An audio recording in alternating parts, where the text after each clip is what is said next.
Direct, thank you so much po talaga ha.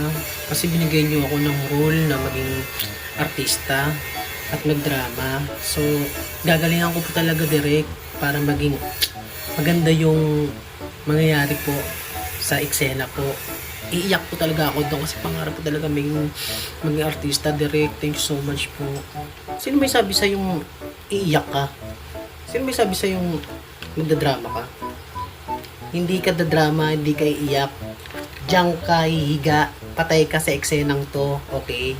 Patay ka, hihiga ka lang dyan hanggang matapos ang